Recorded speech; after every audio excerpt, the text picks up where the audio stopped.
un ojo puesto en lo que está sucediendo acá en la Argentina, entendiendo que Javier Milei no es una nota al pie en la historia de este país y entendiendo que Milei es más que la expresión de sí mismo, es la expresión de un fenómeno global que venimos siguiendo de cerca, desde acá, desde Maldita Suerte, una especie de variopinto de derechas que algunos llaman nuevas derechas, viejas nuevas derechas, derechas radicales, que tienen muchas diferencias, pero también que tienen en común de estar avanzando en muchos lugares del planeta y de estar avanzando en contra de las libertades, en contra de los derechos, ¿no? En esas nubes de palabras también podríamos poner batalla cultural, y muchas de esas derechas también consideran la democracia como un estorbo. Atentos entonces a lo que sucede acá en la Argentina. Algunos dirigentes de la comunidad internacional, muchos dirigentes en realidad, se vienen expresando durante la Sí, campaña, ya desde hace tiempo, claro. desde hace tiempo, entendiendo que se está jugando algo que trasciende las fronteras argentinas, y también se están expresando en las últimas horas. Lo hizo, por ejemplo, Nicolás Maduro desde Venezuela, lo hizo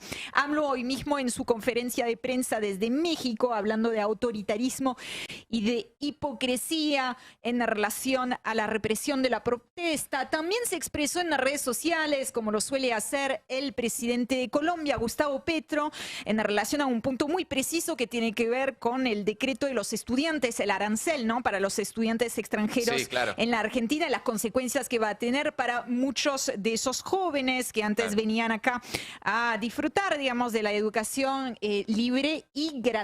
Bueno, en ese sentido, les propongo hoy que viajemos a España para hablar con alguien que fue en su momento, en el momento del fenómeno independentista en Barcelona, una fuente inagotable de análisis y de información sobre lo que tratábamos desde acá de entender. En ese momento, como número 2 de la alcaldía de Barcelona, hoy se desempeña como diputado y portavoz de América Latina en el Congreso de los Diputados de España. Acá te saludamos, toda la mesa de Maldita Suerte, Gerardo Pisarello. Buenas tardes.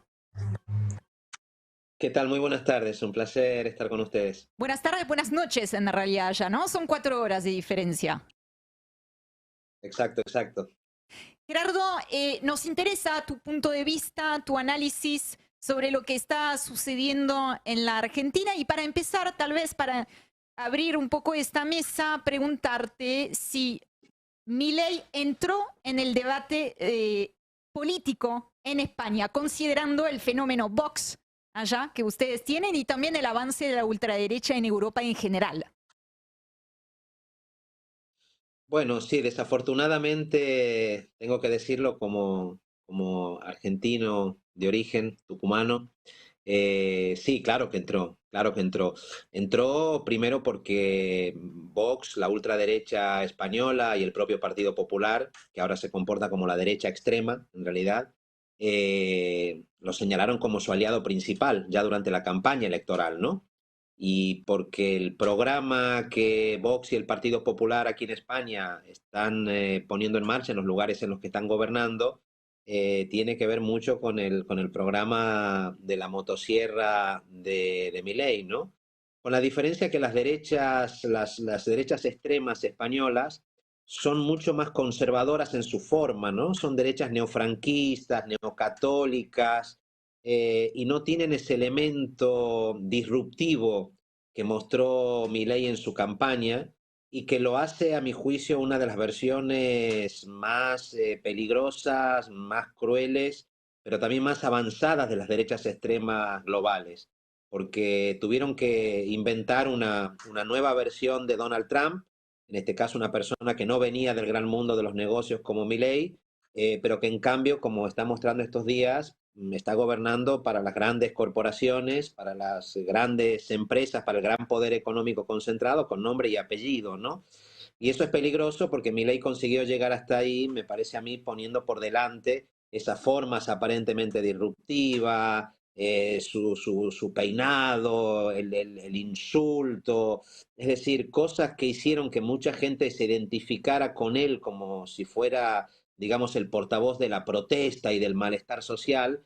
Y en estos primeros semanas de gobierno ya estamos viendo que no es ni más ni menos que el viejo programa neoliberal que en América Latina se llevó a cabo con dictaduras en los tiempos de Videla y de Pinochet, que luego lo intentó Margaret Thatcher con altos niveles de represión Claro, en el Reino Unido, que vuelve otra vez, ¿no? claro. Em, Me pregunto en un intento de entender mejor, no de comparar por comparar, pero ¿qué, en tu opinión, hace que un Javier Milei pueda acceder a la Casa Rosada y que en España, de alguna manera, después de los muy buenos resultados de Vox en las elecciones locales, hubo, no sé si un frenazo, pero bueno, hubo una propuesta política que permitió ponerle un parate, al menos por ahora, y que no acceda al Ejecutivo Nacional? ¿Qué estás viendo ahí Bueno, que miren, pudo inclinar la balanza, quiero decir? bueno, yo creo que hay un elemento muy importante y es que las derechas extremas aquí en España pecaron de arrogancia y mostraron las cartas antes de tiempo.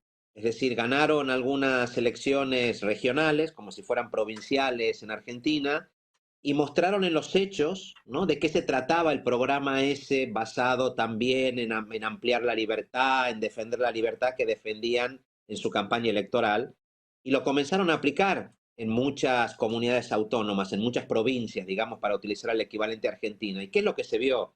Que ese programa que decía defender la libertad, en realidad venía a limitar los derechos de las mujeres, a atacar el feminismo, a atacar a la migración, a rebajar impuestos a los más ricos, a las grandes fortunas, y en hacer políticas para una pequeña casta de amigos, ¿no? De grandes empresarios.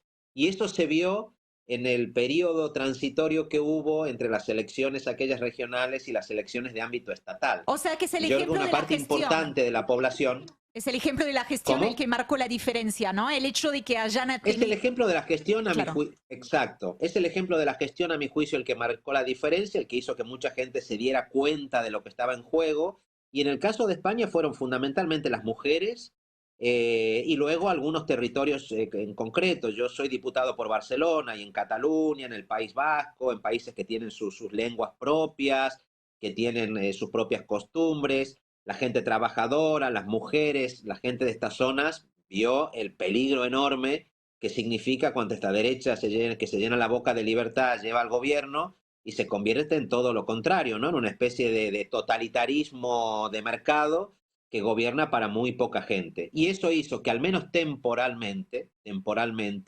esas derechas extremas no hayan llegado al gobierno, aunque debo decir que lo de Milei en Argentina es preocupante porque la situación, los vientos que corren en Europa, son vientos que también van en esa dirección, ¿no? Donde tenemos gobiernos de derecha extrema en Italia, crecen esos vientos autoritarios también en Alemania, en Francia, así que en España estamos un poco resistiendo, digamos, a todo eso, y yo confío, como ya he visto en Argentina, que la propia ciudadanía comience a darse cuenta de lo que esto significa en realidad y desenmascare, como digo, estas políticas que se llenaban la boca de libertad, pero que en realidad vienen a imponer una nueva forma de despotismo. Estamos hablando con Gerardo Pisarello, que es diputado y portavoz de América Latina en el Congreso de España.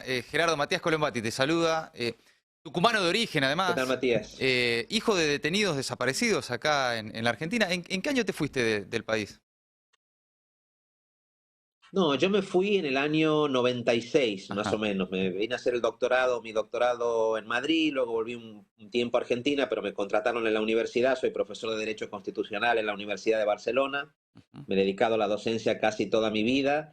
Y a partir del año 2014, 2015, pues pasó una cosa increíble, que es que candidaturas ciudadanas, gente que no veníamos de militancia de partidos, llegamos, en mi caso, al Ayuntamiento de Barcelona y fui vicealcalde 4 años y ahora llevo también 4 o 5 años en el Congreso de los Diputados en Madrid, donde soy el primer diputado latinoamericano, ¿no? Impresionante, Que mirá vos. está en la mesa del Congreso. Y con, bueno, también una mirada muy atenta a lo que pasa en la Argentina, lo sabemos, te seguimos en las redes y estás siempre muy pendiente. Y atento a eso también, ¿no? A lo que pasa en la Argentina y a tu participación política en Europa y más allá de las particularidades de los personajes y de los países, ¿a qué atribuís ese avance de la extrema derecha en distintas partes del mundo, ¿no? Uno ya puede pensar en que es Europa, es Estados Unidos, fue Brasil, es ahora Argentina, es mismo acá Chile, ¿no? Con Cast. Ahora se presenta y acaban de oficializar el Partido Libertario en Uruguay. ¿A qué atribuís ese avance? ¿Hay alguna explicación? Bueno, yo creo que un modelo económico determinado, creo que hay una explicación económica, que es que estamos viviendo una forma de capitalismo desenfrenado, muy voraz, con un alto contenido financiero, digamos que tiene que sobrevivir a través de la apropiación de materias primas en un contexto de crisis energética en el mundo en general, y ese capitalismo desaforado le comienza a sobrar la democracia, y Ajá. entonces está generando formas, digamos, muy autoritarias para imponer sus políticas, porque las políticas que los grupos vinculados a ese capitalismo financiarizado y voraz quiere desarrollar, esas políticas no se pueden sostener con democracia. Están mostrando que pueden llegar al gobierno utilizando métodos democráticos, pero también, digamos, con mucho dinero en las campañas electorales, en las redes sociales, en los grandes medios de comunicación, pero esos programas no son muy diferentes. Quiero decir que los programas que esas mismas expresiones del capitalismo utilizaron en los años 70, en las dictaduras en Brasil, en Argentina, en Chile, en aquella época tuvieron que hacerlo a través de dictaduras, ¿no? No pudieron hacerlo respetando las libertades básicas. Y lo que hay que ver es qué va a ocurrir ahora, ¿no? Nosotros tenemos antecedentes preocupantes. Bolsonaro, por ejemplo, en Brasil, ¿no? Mm. Un presidente que llega reivindicando el golpe de Estado contra João Goulart en Brasil en 1964, y dentro de los márgenes representativos aplica una serie de políticas, pero también restringiendo libertades, con graves cancelaciones del derecho a la protesta, incluso con personas activistas asesinados durante el régimen de Bolsonaro.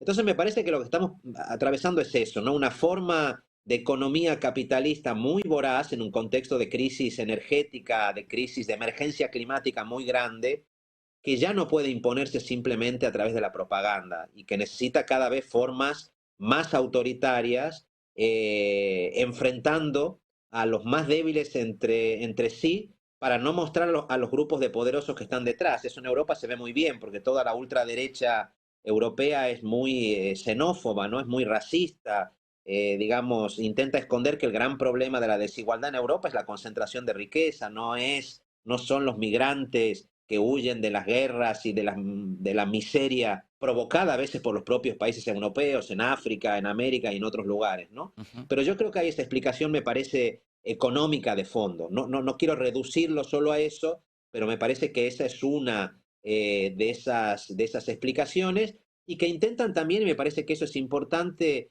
conseguir que gente de condición a veces modesta, humilde, dé apoyo a esas políticas, porque lo que estas iniciativas, como digo, de derecha radical intentan hacerle pensar a esas personas es que, ya digo, sus problemas no vienen de la concentración de riqueza en manos de muy pocos, sino de los migrantes que supuestamente te quitan Claro, trabajo, claro. de las mujeres que han puesto en peligro, ¿no?, la idea tradicional de familia, y entonces, digamos, consiguen un apoyo, digamos, popular cuando sus políticas son, ya digo, para una élite muy minoritaria. Ujú. Gerardo, simplemente para terminar, acá muchas veces en el continente, en la región, en la Argentina, la derecha habla de la necesidad, digamos, o avanza en contra del Estado. Al mismo tiempo arma su propio relato, toma ejemplos europeos, como si allí el Estado no estuviera muy presente. ¿No quieres decir una palabra sobre la presencia del Estado incluso en la regulación del mercado en Europa y en España, por ejemplo? Bueno, lo primero es que es mentira, digamos, todas estas derechas extremas son profundamente estatalistas, lo estamos viendo ahora el decreto, el decretazo de Milei, es decir, utilizan el Estado, lo que pasa es que utilizan al Estado al servicio de pequeñas corporaciones, el mercado no existe sin el Estado en ningún lugar del mundo. Mm. La pregunta cuando uno habla de la intervención estatal en la economía es al servicio de quién. Entonces aquí estamos hablando de dos proyectos distintos, un proyecto que quiere utilizar el Estado para favorecer a pequeñas corporaciones o bien para reprimir la protesta social, porque ninguna de estas derechas plantea garantizar los derechos humanos en las actuaciones policiales o quitar el Estado de todo lo que es, digamos, la parte represiva. Esa la mantienen, digamos, muy vigorosa. Y frente a eso estamos hablando de un modelo de lo que fue el Estado social y democrático después de la Segunda Guerra Mundial en muchos países de Europa, donde el Estado, sometido a controles también, digamos, ciudadanos, tiene el deber de intervenir en el mercado para poner algún tipo de freno a poderes que de otra manera actuarían como poderes económicos salvajes. ¿Para qué? Para garantizar el derecho al trabajo, para garantizar el derecho a la vivienda, para garantizar el derecho a la educación. Y todavía hoy, aunque muchas de esas políticas están en crisis, son los países que más utilizaron la intervención pública para garantizar derechos sociales básicos para toda la población, los que mejores están. Hoy, digamos, el modelo de estado de bienestar en los países nórdicos sigue siendo muy superior a otros, tiene grados de cohesión social mucho más altos, tiene grados de desarrollo económico muchos más sostenibles que en otros sitios, precisamente porque entendió que el Estado, cuando es un Estado democrático, puede ser, digamos, una herramienta para luchar contra las desigualdades y para garantizar que todos los ciudadanos y ciudadanas, más allá de su condición, tengan garantizadas las condiciones materiales mínimas que le dan libertad, porque la libertad es eso. La libertad es poder votar, es poder expresarse cuando uno tiene techo digno, cuando uno ha comido, cuando uno sabe que tiene a poder curarse en un hospital, porque de otra manera la libertad uno es algo que está dispuesta a venderla a cualquier precio, ¿no? Por lo tanto, garantizar las condiciones materiales que hacen posible la libertad es lo que caracteriza a un Estado democrático. Y contra ese proyecto es contra el que están apareciendo esas extremas derechas globales que se presentan en nombre de la libertad, pero que como decía Thomas Mann, ¿no? Él decía, en Estados Unidos el fascismo va a llegar enarbolando la bandera de la libertad. Entonces, estos proyectos son falsamente libertarios y lo que están haciendo es utilizando la supuesta bandera de la libertad para defender pequeñas minorías y para imponer un despotismo de nuevo tipo, que es un despotismo de las grandes corporaciones o un despotismo de mercado. Clarísimo, realmente, Gerardo. Seguramente volvamos a charlar porque, bueno, tenemos por delante caminos compartidos, ¿no? Y mucho para conversar, así que te agradecemos el tiempo y te mandamos un abrazo grande, ¿eh? Les mando un abrazo muy grande y que sepan que aquí en Barcelona también han comenzado ya las primeras concentraciones. Tuvimos una hace 2 días en la Plaza Central de Barcelona contra las políticas de Milei en solidaridad, porque además sabemos que el experimento de Argentina es un experimento que busca imponerse también en otros lugares del mundo. Así que aquí también estamos poniendo las barbas en remojo y pensando cómo evitar que eso ocurra en España. Vamos a seguir charlando. Un abrazo grande, Gerardo. Gracias. Abrazo. Fuerte abrazo. Muy claro, impresionante. Clarísimo. Muy interesante escucharlo. Gerardo Pisarello, diputado y portavoz de América Latina en el Congreso de España. Alguien con quien seguramente volvamos a charlar, ¿eh? Un país unido por la radio.